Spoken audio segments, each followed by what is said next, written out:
Sa dami-dami natin naging project, ang Honda Jazz, si Gasol, isa sa mga tumatak talaga sa puso ko. Ito talaga yung literal na dinili ko, guys. Pinroject natin ito at pinapogi natin. Kaya ngayong video, nag-feature tayo ng isang bigating Honda Jazz dito sa Pilipinas. Pero bago ang lahat, syempre quick history muna tayo para mag-enjoy tayong lahat. Ang GE generation ng Honda Jazz, o ang tinatawag nating second gen ng Honda Fit o Jazz dito sa atin, ay unang dumating sa Pilipinas noong 2008. Pre-MMC pa ang tawag sa kanya. Lumabas yung mga facelifted na Jazz GE o yung MMC sa Pilipinas, kadalasan na-associate sa model years ng 2012 hanggang 2014. Ang focus ng update na ito para sa mga cosmetic changes para ma-refresh ang itsura ng Jazz. Ngayon, kung ako ang tatanungin mo, pogi naman talaga yung MMC para sa akin. Nagkaroon ng bagong front bumper, grill, updated rear lights, usually naka-LED na yung mga yan. May din minor tweaks sa body styling. Nag-improve ang ilang interior materials at nadagdagan ng features lalo na sa mga higher variants. Ginamit pa rin ito ang sikat na 1.5 liter SOAK iVTEC engine. Pinapares nga ito sa 5-speed automatic transmission. Yung mga top of the line variants, naka-paddle shifters yung mga yan. Tapos yung mga base models, 5-speed manual naman sila. Noong 2012 nga, naglabas pa ng Jazz Special Edition ang Honda Cars Philippines. May exclusive color tulad ng Fresh Lime. Naka 16-inch alloy wheels na nga to. Pero para sa akin, medyo hindi ko natripan yung kulay na to, boys. Iba pa rin yung tatak ng Sunburst Yellow nung para sa SIR natin dati. Ngayon, bakit nga ba naging sikat ang Jazz GE? Kung akong tatanungin, ito talaga yung defining feature nito. Napaka-versatile ng likod. Pwede gawing iba't ibang configurations, utility, pang long, pang tall, pang refresh. Pwede sa iba't ibang uri ng kargada. Siyempre, nandyan ang reliability at fuel efficiency. Kilala ang Honda sa tibay at matipid sa gas ang 1.5 liter engine nito. Kapag long drive lang nung inari ko sa gasol, medyo gahaman yan sa gasolina kapag traffic Siyempre, driving dynamics. Maganda handling nito kaya masarap gamitin sa city driving. Ang GMMC, ang huling second generation Jazz bago ito pinalitan ng third generation, yung GK, na nilabas noong 2014. Yung Jazz nga na nameplate, eventually na-discontinue din ng Honda Cars Philippines noong 2021 para mag-focus sa iba pang model sa ASEAN region tulad ng city hatchback na nakikita natin ngayon. Pero kung ako ang tatanungin, one of the best cars talaga na drive ang Jazz. Sobrang dali niya gamitin, boys. Pakadali talaga. Nakaka-enjoy kasi ang dali umatras, ang dali maniobra, ang dali lang lahat ng bagay. Kaya para sa mga naka-Jazz GE dyan, share namin sa inyo yung mga pwede nyong gawing upgrade sa inyong mga Jazz para mas pumogi pa. Tara, simulan natin yung video. Let's go! Iisa-isahin natin lahat ng pyesa kasi medyo madami-dami to. Kuha na kayo mga chichirya nyo, mahaba-habang vlog to. Tawagin natin yung owner. Tara. Tol, si Jerwin. Tol, kamusta? Ayos lang. Sa mundo ng Jazz, papi, sobrang dami bumubuo sa atin dito sa Pilipinas. Yung sobra, tapos napakarami rin pyesa, lalo sa Just GE, daming pyesa na pwede. Hybrid, modulo, RS, mga ganun, tapos mga aftermarket din. Kaya talagang mababaliw ka sa pyesa sa Just Kahit ibang model, GD, GK, sobrang daming pyesa, daming team. Kaya sabi nila, kung matipid daw yung Just, parang hindi Matipid, hindi ko rin alam kung saan naging factor maging matipid yung Jazz, pero parang lately nare-realize ko hindi nga, no? Hindi Ako hindi kasi ako familiar sa tema mo, which is yung Seeker build, no? Ano ba yung Seeker? Ano ba yung salitang Seeker, aftermarket din siya na brand or na mga pyesa sa Japan. Parang kalinya niya rin sila Spoon, sila Mugen, Jace Racing. Ito naisip ko kasi parang wala pa ako masyado nakikita nagsi-Seeker na especially sa GE dito sa Pilipinas. So, naghanap kami ng pyesa nito. Kaya shout out kay Eric Tejada sa pagtulong sa akin magbuo ng Seeker, lalo sa pyesa. Saan ka nagsimulang sasakyan? Project car? Project car, pinakauna kong project car is GD. Jazz ka na talaga? Just Ever? GD na siguro minor na setup lang naman ginawa ko doon kasi nagamit ko lang naman siya less than a year. Kasi gusto ko talaga just GE. Dashboard, yung pinakagusto ko sa kanya dati. Kaya talagang gusto ko magpalit ng GE dati. Yun, kaya binenta ko na rin yung GD ng less than a year. Naganap na ako ng GE. So ayun, doon na nagsimula talaga yung talagang setup ng Baliwan. Jazz, baliwan talaga. Pero Pops, kumpara natin sa GD ito, malaki kasi yung, parang naging times 2 yung laki. Malaki. Lumapad, no? Lumaki. Lumapad, lalo sa mga salamin niya, alalapad, alalaki na, lalo yung mga dito sa gilid, lalo sa dashboard, sobrang lawak niya. Yun, tapos pero sa loob, halos same din siya Kasi pag titignan mo yung GD, mukha lang siya maliit, pero sa loob niya, maluwag. Maluwag din yung GD. Mas maluwag lang to, mas malapad na siya. Tsaka syempre, mas modelo, no? Mas modelo, yun nga lang, mas malakas talaga sa gasto. Totoo. Ayun, sobra. Pero ito ang tanong, Pam. Ako kasi nag-jazz ako kasi akala ko matipid talaga sa ano. Ano ba, mabibigyan mo bang justice yung mga taong bayan? Malakas ba talaga sa gas ang jazz?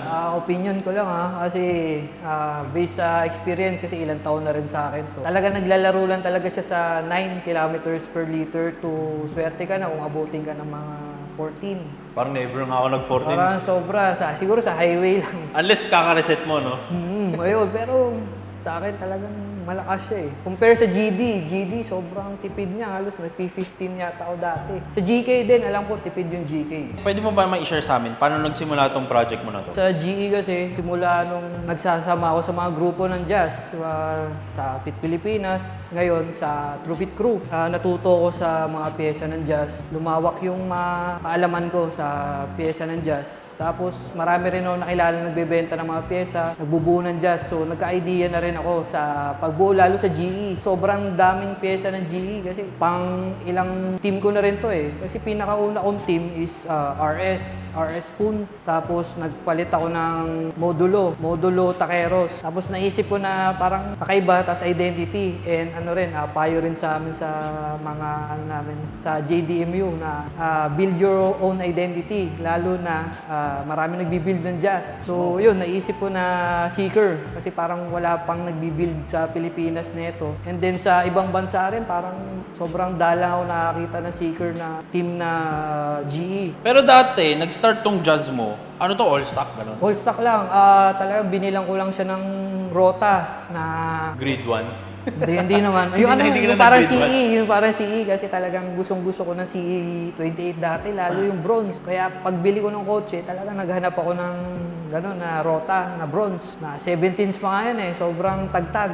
Yun, naka-stock height pa siya. Naka-red H pa nga yun eh, nung una eh. Yun, tapos yan, nagsimula na sama na sa mga grupo, natuto na sa pagsisetup ng jazz. Yun, nagsimula na rin yung mga Japan na pyesa, mga urig. Sabi nga nila, Pops, jazz toast, no? Sobrang Jazz jazz toast. Lalo na pag makikita mo, pag nagawi ka sa page ng True Fit Crew, Oo. ng JDMU, yan, sobrang daming diin na jazz. Literal na talagang exterior, interior, ay sobra. Kaya talagang malalaso ka talaga eh sa pagbibuild ng jazz. Kaya hindi ko alam kung bakit siya sinabing matipid eh. So, alam na natin yung buo mo, Seeker. Ano ba yung una mong mga pinalitan dito? Sa Seeker kasi halos inuna ko talaga exterior. Unang dumating kasi yung wing. Pakita natin, isa-isa natin. Yung wing niya na Seeker. Actually, kakaiba to, no? May may shape, tol. Halos same siya ng Seeker na na EK9, gano'n, mga EK hatch. Halos Ganito same siya dating, ng tsura, no? Ganito parang forma. two-piece na na hiwala yung carbon. Gano'n, tapos yan. Mahirap na humanap ng pyesa ng Seeker, lalo sa specific model like itong Jazz GE. Kasi halos discon na eh. Discon na. Ito, yung rear garnish. Ito, carbon siya. Isa lang sa Pinas yan or di ko sure Ito pala nakita ko dito sa Pilipinas na ganyan rear garnish. Para talagang kitang-kita na Seeker siya. Na pure carbon siya eh. Kaya wala siyang clip. Naka lang, 3M buo siya.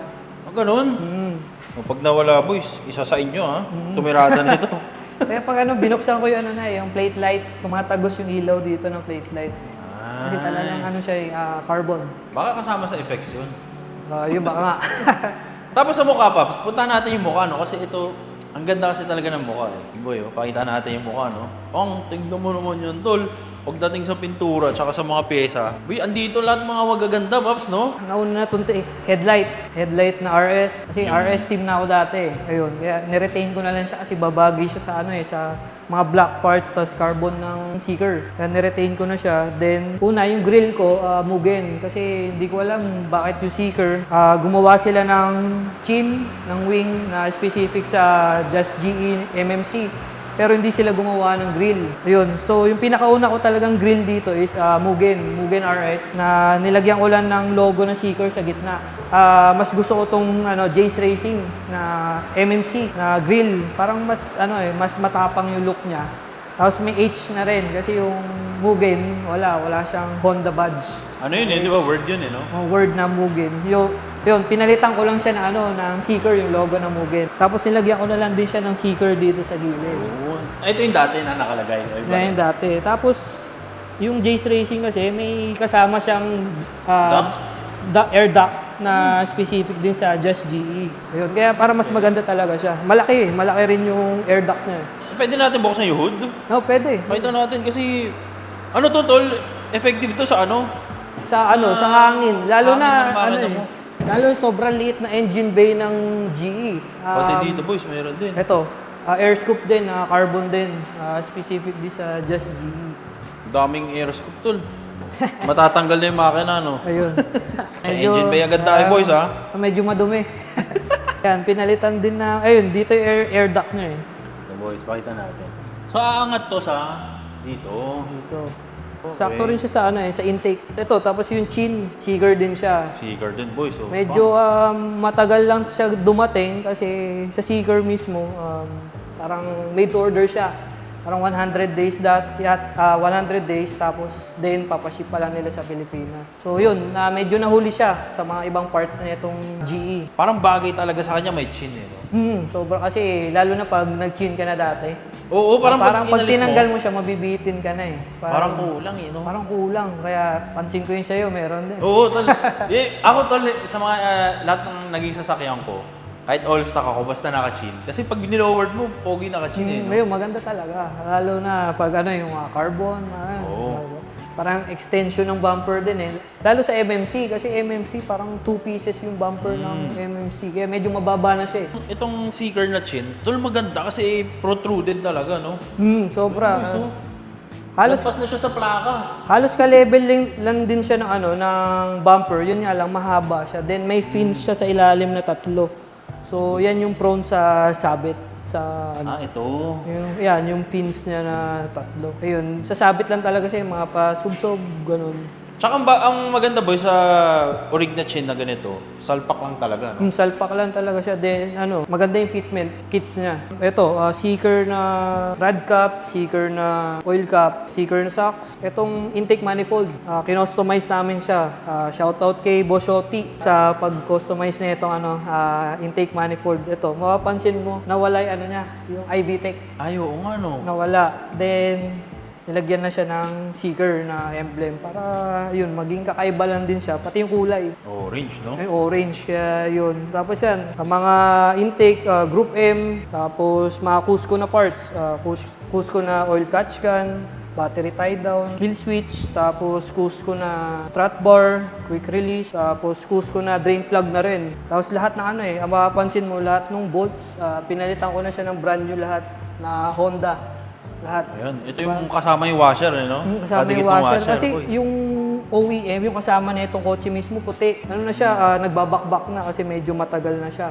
Ayun, kaya lahat pinalitan ko na talaga ng tornilyo. Ganda boy, supang! Tignan mo, Ayun. dating tol! Kasi ito, yung ito yung body club na condenser para sa kuryente. Dami nga naghahanap na ito ngayon eh. Kasi ang sabi niya, discount na. Pero hindi ko sure eh. Pero maraming naghahanap ngayon nito. Nakita nila kay Alan? Kay Alan, Sir Alan, no? Pucha, siya ata nagpataas ng value nito. Ang dami naghahanap Biglang nga. damami Pag naghahanap pinost mo siya, ayun, ang dami mong PPM kaagad na kung bibenta, ayun. Ayun nga lang, medyo mahirap nga lang kasi may mga copy rin na nilabas na ito. Ay, meron. Ay, makikita mo sa Shopee, Lazada na may copy nito. Kaya ingat lang sa mga bibili ng ganyan. Papi, matanong ko, no, dito sa strut bar kasi, ito, pinag-iisipan ko kasi ito, yung strut bar na ganito. Ngayon, pagkatanggal ko ng cowling, hindi pala siya nakakabit sa shock mount. Hindi siya Sa tulad fender doon sa pala mga to. sa Civic Sa na EK, diretso sa shock mount. Dito talaga sa chassis lang Sa siya. chassis. So, ang tanong ko is, ano ba to? Effective sa... Kasi technically hindi siya sa shock mount eh. No? Hindi, pero sa chassis lang siguro. Patingin ko sa chassis. Sa chassis, body roll, Chassis, no? body roll. Kasi naman siya, naka-mount naman siya doon. Tapos meron din mga strut bar talaga na mas maganda yung mounting eh. Na para dito, parang yung sa Jace Racing. Literal na sa loob siya eh. Sa kaha, dito, sa loob. Ganon? Doon yung mounting niya. Kaya medyo mahirap talaga siya i-install. Kaya kailangan mo kasi magbutas talaga. Tapos ito air duct din. Air duct din. Kasi dati, kaya ako bumili nito, kasi ako dati, naka-top fuel na air intake. Yung parang na-vlog mo si Alo. Dito siya, no? Dito yung tuto kasi niya, kaya mas sakto dito yung hangin. Kaya pagbili ko na ito air duct, sakto naka top fuel na intake.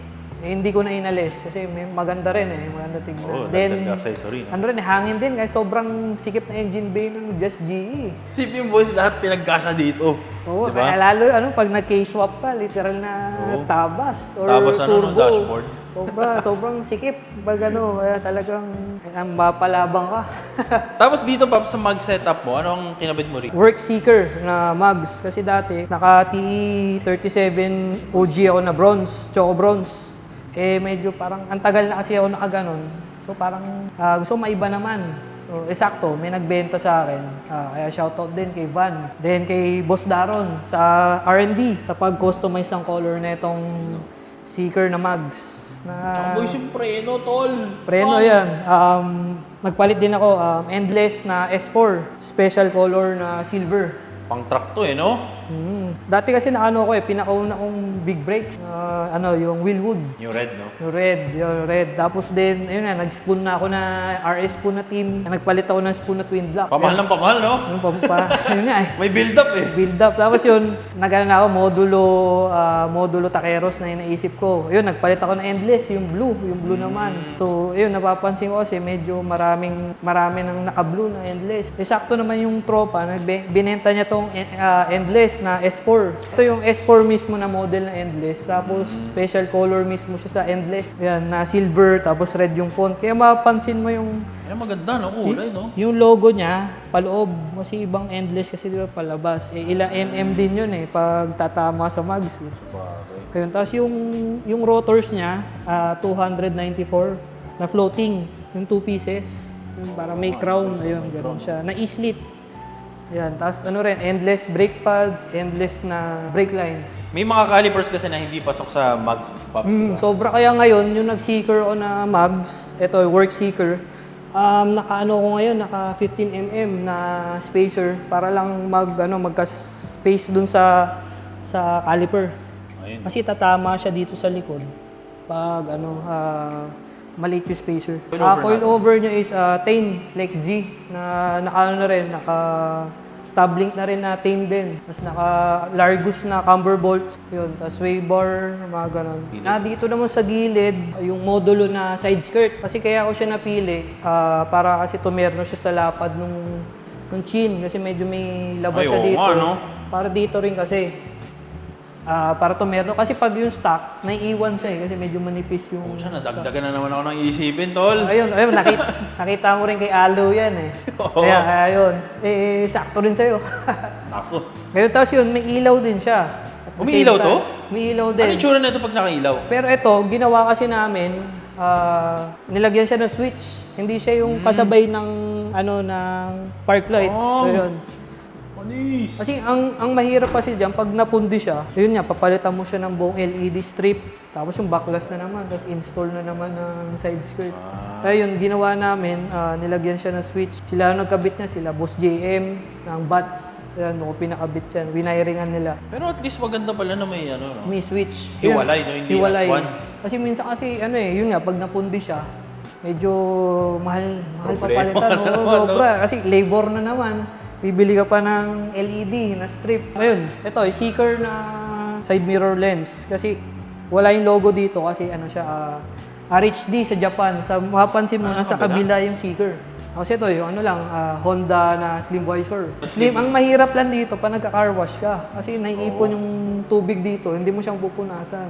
So, bubuksan mo pa yung bintana, doon mo pa lang siya pupunasan. Pero niya, slim lang talaga siya. Kumbaga, pag tinignan mo siya, halos pantay lang din siya sa bintana. Sa likod, Cusco na sway bar. Tapos yun nga pala, nagpalit na rin ako ng long stud. Kasi para yung 15mm, 10mm na spacers. Tapos rin ako race na lug nuts. May lock na isa.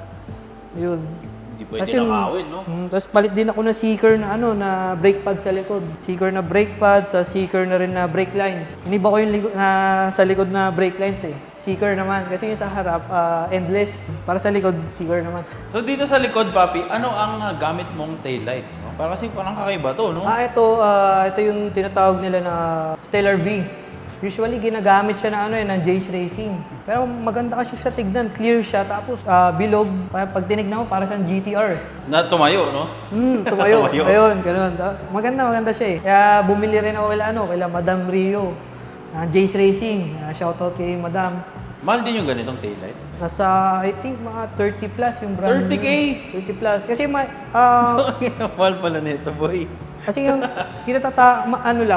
risky lang pag bumili ka ng surplus kasi kunyari may napundi na ilang LED. Ay, oo, no? Bubuksan siya. Tapos Hindi na original yung ano. Tapos papalitan. Kasi ang mangyayari, napalitan na, may mga LED, baka hindi to meron sa ibang LED. Kasi ang dami niya eh. Marami siya. Kaya yun. Tapos problema mo pa, pag napalitan mo na, kunyari 3, tapos biglang napundi na may iba, magbubukas ka na naman. Brand new ka na lang? Oo, kaya nag-brand new na lang ako para siyempre, nag-ipon na lang eh. Pati ito, pinalitan ko na rin siya ng clear din na 12 LED na third brake lights. Tapos ito rin, yung sa baba, JDM din na LED rin, rear deflector, may ilaw din siya. Tapos yun, yung RS lang na folding antenna, sakto kasi siya pag naka car cover, para hindi siya nakaangat na gano'n, natitiklop mo siya. Tapos pinalitan ko na rin siya ng Cusco na short antenna. Bakit yung short na yun, ilan nung inikse? Medyo mahaba rin kasi RS eh. Dito. Lalo 2 inches? pag nakita mo yung hybrid na ganyan. Siguro yung sa akin naka-fold eh. Medyo mahaba nga. no? Yan, RS yan, yung sa'yo. May RS na Kasi nga, no? Okay, pinalitan ko siya. Lalo yung pag nakita mo yung Gadaliri. yung hybrid, sobrang laki. Tapos yung base ng hybrid, malaki. Kaya parang yung sakto siya sa panoramic. Yung sa wing, no? Maganda siya tignan. Okay. Tapos ito boys yung sa seeker na ayun. May seeker siya nasulat tol. Attention to detail. Blue lens siya na wide. Wide Siya. Kaya maganda rin siya pag ginamit sa kasi malaki yung angle. Pwede ba natin makita yung interior, tol? Oo, Simula tayo sa likod. Ano mga pinaglalagay mo dito? Ayan, ito, Jace Racing na crossbar. Alam ko, disco na rin to. Ito kasi Gen 1, mapapansin mo, yung logo niya, laser printed ba tawag dyan? Kasi yung mga Jace Racing ngayon, sticker na lang siya. Ito sinulatan, nilaseran, tol. Ngayon, ang maganda lang kasi dito, kasi dati naka Miracle crossbar. Yung kasi isang buo, nakabutas pa dito. Ito kasi yung Jace Racing, talagang nakamount na siya dito sa chassis. May specific siyang bracket, kaya hindi mo na kailangan magbutas. Tapos pwede mo rin siya tanggalin ng paisa-isa. Pwede mo tanggalin ito sa baba. Ito sa gitna, pwede mo rin alisin. Ayun. Pwedeng ganun lang? Pwede. Kaya yun yung advantage din ng Jace Racing na crossbar. Okay. Ito, nakakonekta lang siya lahat. Urig na trunk tray na Honda. Kasi ito, yung may switch. Ano may switch? May switch yan? Trunk light. Pwede mo siyang patayin. Yan. Oy, panis! Saan nakakabili ng ganyan? Ang dami, marami nagbebenta niya. Hindi ko namin, tol, sa sobrang dami ng pyesa ng jazz. Sobra. Kaya kasi, Ang dami minsan hindi kasi, alam. napupundi. Kaya yun, sinuswitch Off ko na na lang. In-off mo na lang din. Okay. Ayan, mga yan. Yan lang, simple lang yung likod. Silipin natin yung boys, yung interior, no? Kung ano nga meron dito. Ano meron dito, tol? Ang dami, tol! Ano to? Medyo maraming. Ayun, nagpalit ako ng steering wheel na Seeger din, na may pirma mismo na Seeger. Binili ko, meron na kasi pinapirma nung tropa, binili niya to. Then may proof din na pinirmahan talaga kasi may video. Then ito, Chasing Jace na titanium na bolts. Tapos yan, steering controls. Hindi ka na pipindot dito habang nagda-drive. Ito, Works Bell na paddle shifter. Ito, para magamit mo pa rin yung paddle. Then ito, pivot na gauge din, na OBD. Yan, Ang dami mo accessories, tol! Marami talaga siya. Yan, palit na rin ako na ito papansin mo. Ano, Urig to na kulay na na modulo, na gauge trim. Red talaga siya, terno siya dito sa shift knob. Dito? Terno rin. Kaya ayun, mapapansin mo yung kulay ng mags ko, halos kakulay nito. Ay, oo nga, no? Ayun, medyo para terno lang din. Yan, ito, Seeker na gauge pad. Para malinis tignan, para hindi nakakalat yung wires niya. Ang dami, tol! Ito, yan natin. Pakita natin, flex natin. Yan, DeFi BF Advance. Yan, yung may control. Yan, tapos RS na gauge. Kita ko yung average mo, tol, 8.9. Kitang-kita na tipid niya. Tipid na tipid. Ayun. Tapos yan, ito, yung carrosseria na na phone holder. Carrosseria. Yan. Ano siya, Parang ang laki. discount na rin siya, alam ko eh. Laki, boy. Ayaw mo naman liliit. Hindi, para ano lang din, JDM Pasok sa din. JDM, no? Carrozzeria. Kasi yung Twitter ko, ano rin Carrozzeria rin siya. Papansin mo, rose gold yung ano ko, yung trim. Ay, oo nga. Kasi no, ano kadalasan siya? to silver, no? Oh, kasi ano siya, sheath na model ng Japan. Kasi may anong ganun model ng GE. Parang yung RS, yun, specific siya sa sheath. Parang kakaiba lang din. Yan. Tapos ito rin, palit din ng rear view. Seeker din. Tapos Mugen na cover sa likod. Ay, pucha, panis. Ito ngayon lang ako nakakita nito. Para maganda tignan pag sa front view, kitang-kita siya na puti. Painted din, eh, no? Body color. Oh, actually ano siya parang pearl white pero hindi siya halata pag tinignan mo na siya sa tint. Ayun, tapos ito, palit ako ng upuan. Ay, SR7. SR7 GK100. Yung kasi sobrang comfy gamitin nito kaya hindi ako makapagpalit ng seeker na upuan. Kasi yung seeker na upuan, literal na ano siya bucket seats, pang racing. Mas pinili ko yung comfy. Then, ito, yung sa baba, yung mga makikita. Ito, ito. controls yan yung sa EDFC naman, ng Tane. Para pipindutin mo na lang siya kung gusto mo i-adjust yung damping ng coilover. Tapos ito, papansin mo yung isa, yung pivot sa ilalim. Meron ng cruise control tong kotse dahil dyan. Tapos may ano rin siya, may eco function, then power mode. May module. Bali, 3 mode siya. Kaya pinrogram, kaya shoutout kay Master Edel sa pag-program niyan para mapagana. Tsaka boys, yung kanya, napapansin ko, Papik, parang kompleto ko ng ano dito, switches. Ayan yung combo switch naman sa Japan. Ayan, medyo ano rin pricey rin yung binili ko siya dati. Oh. Para Price lang reveal mo nga, tol, magkano yung ganyan? Siguro ko dyan dati, parang yung 2 pirasong combo, parang nasa 4K. 4K? 4K, kasi yung isa, para Di sa ba pwedeng headlight. ano na lang? Sticker na ano? Hindi. Kasi bolt-on talaga siya dyan. Dati, ewan ko lang, baka ngayon nagmura na kasi marami na nagbebenta. Kasi sa ilalim naman, mapapansin mo, yung mattings ko, fit siya na LHD. Kasi Ano to, siya US? US na ano siya na all-weather. Kaya maganda, terno siya sa atin na LHD. Kaya yan, tapos Honda Access na dead pedal. Dead pedals. Tapos RS na ano na pedals din, automatic pedals. Yun. Daming mabubot dito, tol. Tapos Recaro railings din. Railing pa. Specific sa GE rin. To RS din na center, armrest. Papansin mo ano siya, piano block. Piano block, may shine. Tapos ito black din. Papansin mo nasa kabila kasi Oo, sa Japan. Okay. Papi, pwede ba akong ma-test fit yung POV dito? Pwede naman. Pwede ba nating upuan? Oo.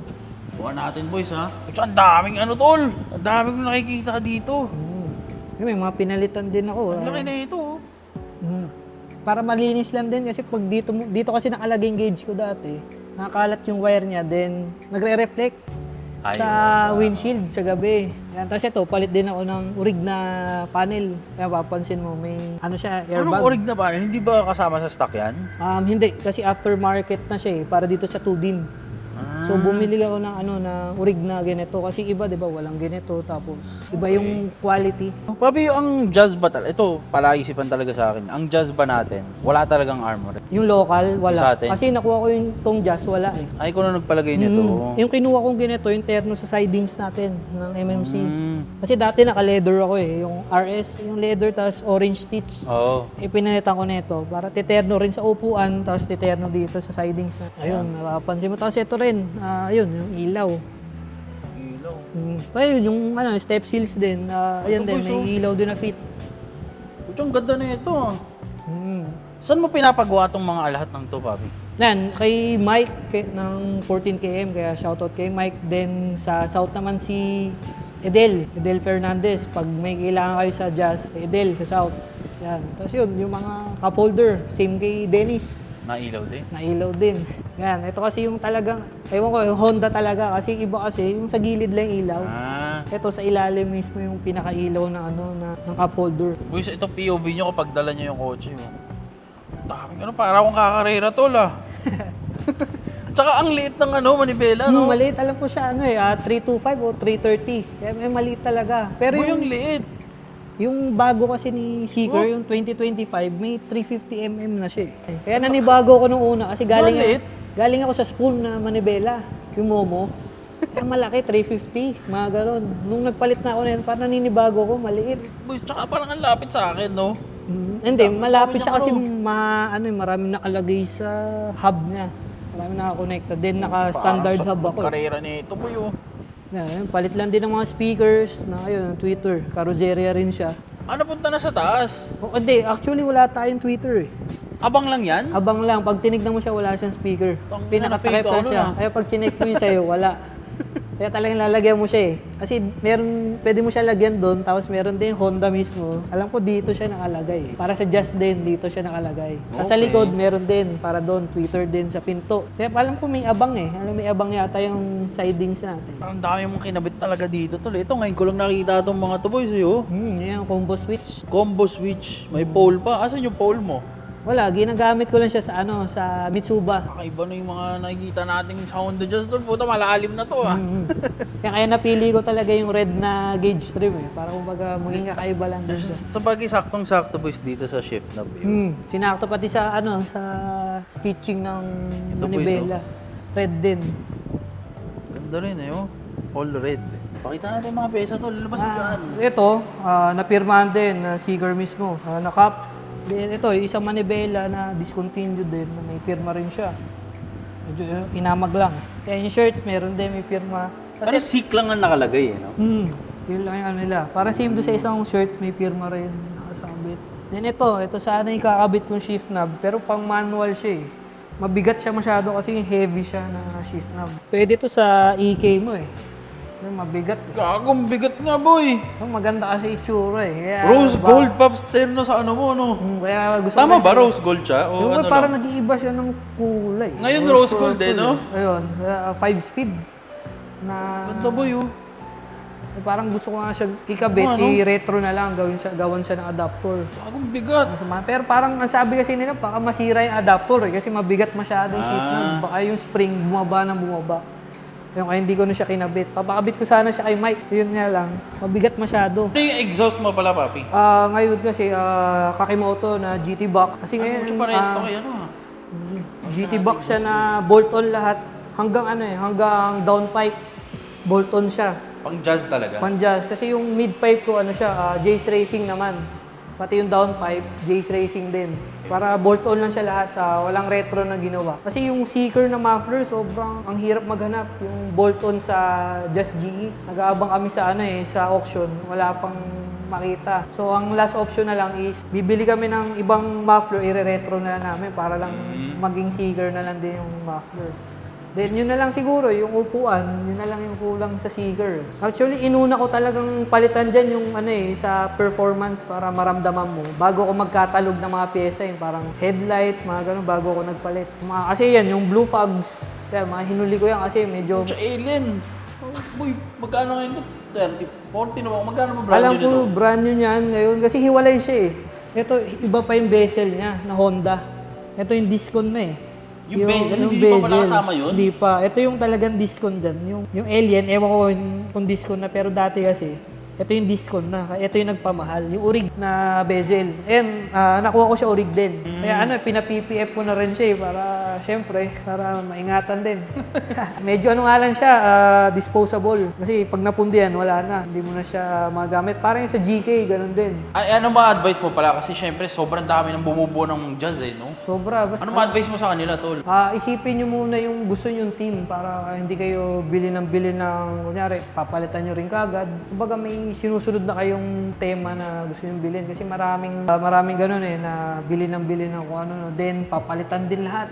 Or mga binili, kakabili pa lang, papalitan kagad. Tinutulungan namin mga newbies. Lalo na, nire-refer namin sa mga legit na seller, legit na mga installer, mga ganun. Kasi minsan na mamali sila ng bili. Kaya yan, sa TrueFit Crew, kaya pag pumunta kayo sa TrueFit Crew, literal na puro jazz talaga yun. Kaya doon kayo malalason. Ilang years na tong jazz mo? Kasi nakuha ko siya 2019.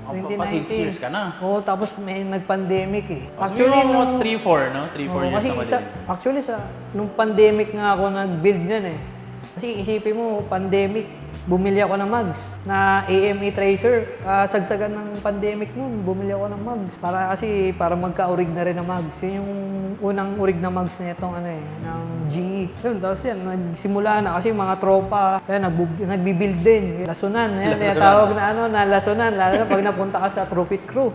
Pag nagawi kayo sa page ng TrueFit Crew, yan, literal na lahat ng builds ng Jazz makikita nyo, lalo sa events. Pero actually, Pops, good thing naman yun kasi at least mapupunta yung mga sila sa tama, no? Pero ano rin kasi, mabibenta mo rin siya eh. Oh, parang ano lang, ikot-ikot lang sa ating din, pyesa. kaya may mga nagbibuild pa lang, pwede mo siya ibenta doon. Kaya okay lang din, kung ba may balik din yung pera mo, hindi yung masasayang lang na bili ka lang ng bili. Kasi marami rin nagbibuild, pwede mo ibenta sa kanila. Oo. Mala investment ang dating. Lalo yung mga disco na pyesa, tumataas siya.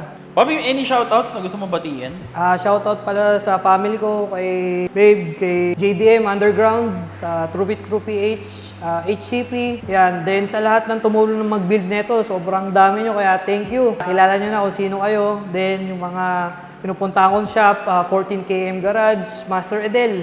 Yan, BCZ Garage, then iba yung kinukuha ko ng pyesa. Yan, shoutout ulit kay Eric Tejada. Siya yung tumulong talaga sa akin, mabuo tong seeker. Then yun, yung mga tropa ko sa car scene. Thank you rin sa'yo, Papi, sa pag-invite sa akin sa naman, ma-vlog bossing. tong kotse. Again, boys, sana na-inspire namin kayo. Ako, marami akong natutunan dito. Pero, ayun, sana maging ganito yung jazz natin soon, no? Papi, salamat again, ha? Thank you, thank you. Again, boys, sana na-enjoy yung vlog natin. Hanap pa tayo ng mga ibang sasakyan na may re-review para ipakita sa inyo. So, dito na nagtatapos yung ating vlog. Let's go!